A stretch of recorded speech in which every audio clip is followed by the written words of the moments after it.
तो ये बताइए 7th फ्लीट भेजा था अमेरिका ने, फिर अमेरिका ने मान्यता कैसे दे दी बांग्लादेश को?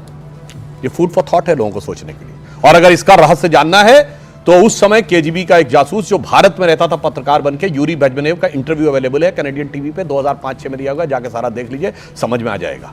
अब ये बताइए उसके बाद, चलिए हमने 93,000 छोड़े, वो नहीं किया, वो अलग बात है। हमारे खिलाफ 7 दिसंबर 1971 को 100 देशों से अधिक ने प्रस्ताव पारित किया, सोवियत रूस ने वीटो किया, यूएन सिक्योरिटी काउंसिल में 6 या 7 बार वीटो किया। क्यों? हमसे रिश्तेदारी लगती थी क्या? उसने अपना दूसरा बेड़ा भेज दिया।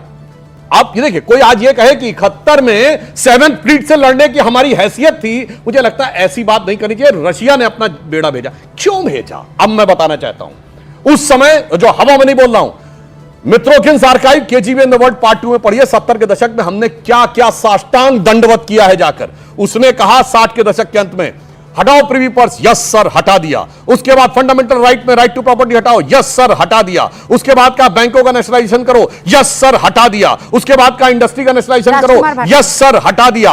उसके बाद उसने कहा कमिटेड जुडिशरी की बात करो, यस सर, हटा दिया। उसके बाद उसने कहा नाम बदलो, अपना कॉन्स्टिट्यूशन बदलो। Union of Soviet socialist Republic ने कहा यस सर, सेकुलर सोशलिस्ट कर दिया। और येवेग्लेना अल्बर्टस की किताब स्टेट विद इन स्टेट में जाके पढ़ लीजिए, Mitrokhin's archive KGB in the world part 2 में जाके पढ़ लीजिए, और यूरी बेजमेनेव के संस्मरण में जाके पढ़ लीजिए, तब समझ में आएगा कहानी क्या थी और क्या कीमत चुकाई गई थी। और जो आपने कहा यूनिलैटरल सीज फायर, उस पर फैक्ट बोल रहा हूं, कुछ हवा में नहीं। 20 नवंबर 1962 को यूनिलैटरल सीज फायर चाइना ने किया। क्यों? 19 नवंबर 1962 को जवाहरलाल नेहरू ने कैनेडी को लेटर लिखा है, जो 2010 में डिक्लासिफाइड हुआ है कैनेडी लाइब्रेरी के द्वारा। वो लेटर पढ़िए, आपका सर शर्त में झुक जाएगा। सुनिए उसमें क्या लिखा है, पढ़ा जानते क्या है? वो कह रहे हैं अपने एयरफोर्स भेजिए, पायलट अपने भेजिए, हमारी एयरफोर्स की कमांड आपके हाथ में रहेगी, आपके पायलट रहेंगे, वो हमारे जहाजों को चलाएंगे। और उसके बाद, और उस समय के राजदूत ने अपनी किताब में लिखा है, मुझे इतनी शर्म महसूस हो रही थी जब मैं वो लेटर रिसीव करने जा रहा था। उसके बाद यूनिलैटरल सीज फायर हुआ। अब आज की बात करता हूं, हमें इसका इलाज क्या करना था। देखिए मोदी जी ने किस समझदारी से काम किया है।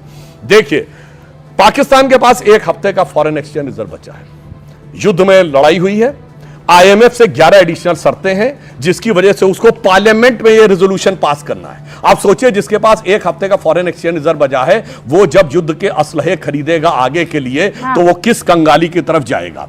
हमने लेकिन आईएमएफ का लोन भी तो आया है ना? आईएमएफ के लोन में 11 एडिशनल शर्तें हैं, जिसमें लिखा आपको ये उसमें ये भी है, फॉर्म सब्सिडी खत्म करनी पड़ेगी। सुनिए तो उसमें लिखा है कि आपको ये सब्सिडी खत्म करनी पड़ेगी, पार्लियामेंट से एक्ट पारित करके बनाना पड़ेगा। अब आप सोचिए, अब अगला एक और अंतर जो अभी आपको समझ में नहीं आया, वो पॉइंट को आपको समझ, बस एक लाइन में, जो चाइनीज मिसाइल थे वो काम नहीं किए।